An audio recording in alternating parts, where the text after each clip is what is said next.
Un saludo cordial amigos de Noticias Anonymous. Dura paliza a la potencia imperialista, que con la ayuda de países occidentales, boicoteó la llegada del canciller ruso a la Asamblea General de las Naciones Unidas. La provocación contra Rusia fue todavía más grosera, ya que cerraron el espacio aéreo al avión ruso, y aún se negó el visado a un alto representante de la Cámara Baja del Parlamento ruso. Sin embargo, la respuesta de Rusia puso en su lugar las provocaciones imperialistas. Te traemos el informe completo, no cambies de canal. El viceministro de Relaciones Exteriores de Rusia denunció que debido al cierre del espacio aéreo por parte de los países occidentales, la ruta de viaje del canciller ruso Lavrov a Nueva York para la conferencia de la ONU es extremadamente compleja.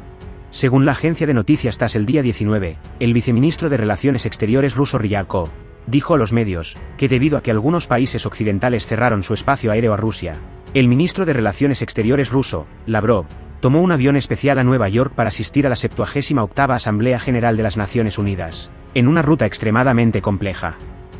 Según el informe, Ryabkov declaró que pese a que Estados Unidos ha respondido rápidamente esta vez, permitiendo que el avión especial del canciller ruso Lavrov vuele a los Estados Unidos, Washington continúa interrumpiendo las actividades diplomáticas de Rusia en las Naciones Unidas, en la mayor medida posible, con Estados Unidos utilizando sanciones ilegales contra Rusia como palanca.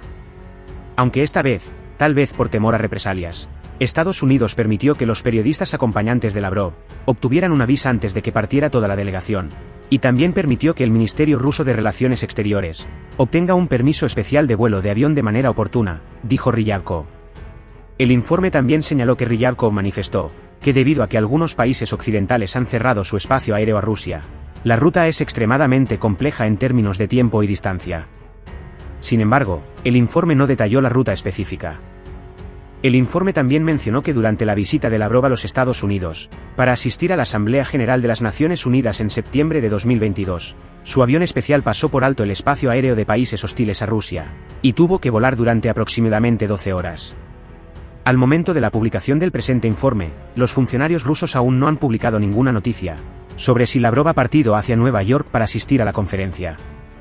Anteriormente, la portavoz del Ministerio de Relaciones Exteriores de Rusia, Zakharova, dijo en una conferencia de prensa que Lavrov hablará en la Asamblea General de las Naciones Unidas el 23 de septiembre, durante el cual abordará importantes asuntos globales.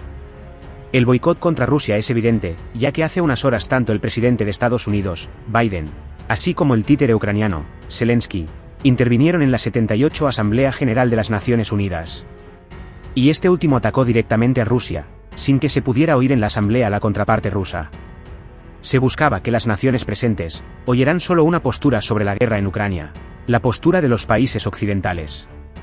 Pero los ataques del país del norte contra Rusia no terminaron allí.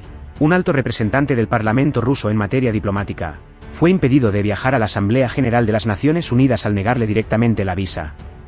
Según la agencia de noticias TASS el día 19, Slotsky, presidente del Partido Democrático Libre de Rusia, y presidente del Comité de Asuntos Internacionales de la Duma Estatal, Cámara Baja del Parlamento, dijo a los periodistas que su visa, para asistir a la 78ª Asamblea General de las Naciones Unidas en Nueva York había sido rechazada. En respuesta, propuso trasladar la sede de las Naciones Unidas a Crimea, Ulyanovsk, o Ekaterimburgo. Según el informe, Slotsky dijo a los periodistas: hoy, no recibí una visa para participar en la Asamblea General de las Naciones Unidas, como ha sido el caso durante 2 años consecutivos. Me alojé aquí y también hay muchas tareas importantes relacionadas con la construcción del partido, y la reunión de otoño de la Duma Nacional. Según el informe, Slotsky también propuso trasladar la sede de las Naciones Unidas a Crimea, Ulyanovsk, o Ekaterimburgo, para garantizar que todos los representantes de otros países puedan obtener sin problemas una visa de participación. La agencia de noticias TASS mencionó que los miembros de la delegación rusa, que participarían en la 78ª Asamblea General de las Naciones Unidas, incluían al ministro de Relaciones Exteriores de Rusia, Lavrov, el representante permanente de Rusia ante las Naciones Unidas, Vasily Nevencia, y el presidente del Comité de Asuntos Internacionales del Consejo Federal de Rusia, Cámara Alta del Parlamento, Karasin. En ese contexto, debido a esta clara injerencia por parte del país del norte ante la ONU, el debilitamiento de este organismo internacional se hace evidente. Se ha publicado hace unas horas que la influencia de las Naciones Unidas se está volviendo más débil, ya que de los 5 miembros permanentes del Consejo de Seguridad de la ONU solo asistió Biden.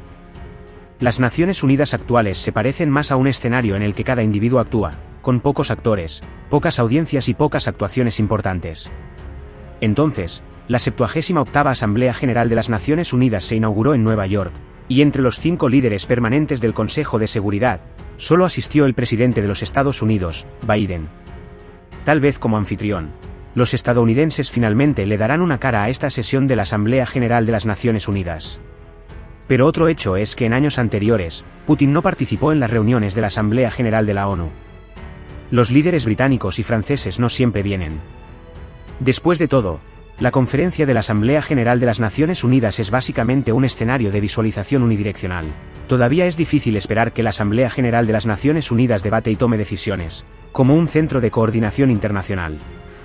La pregunta es, ¿por qué la influencia de las Naciones Unidas se está debilitando cada vez más?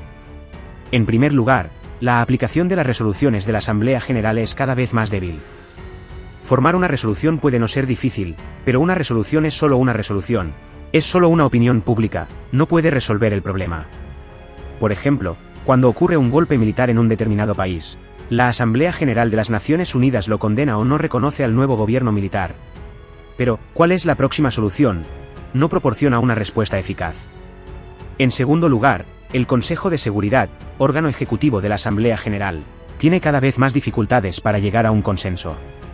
Las resoluciones del Consejo de Seguridad deben adoptarse con el consentimiento unánime de los 5 miembros permanentes, para que sean efectivas y puedan aplicarse. De lo contrario, el Consejo de Seguridad no se diferenciaría de la Asamblea General.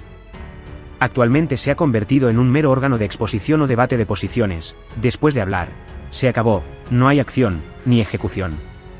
En tercer lugar, los 5 miembros permanentes del Consejo de Seguridad están actualmente enfrentados, y la confrontación prima sobre la cooperación.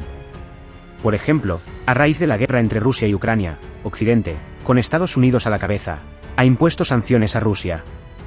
En el Consejo de Seguridad, Estados Unidos, Gran Bretaña, Francia y Rusia están a menudo enfrentados, echándose la culpa unos a otros y destrozándose mutuamente, vetando las propuestas rusas y Rusia vetando las suyas.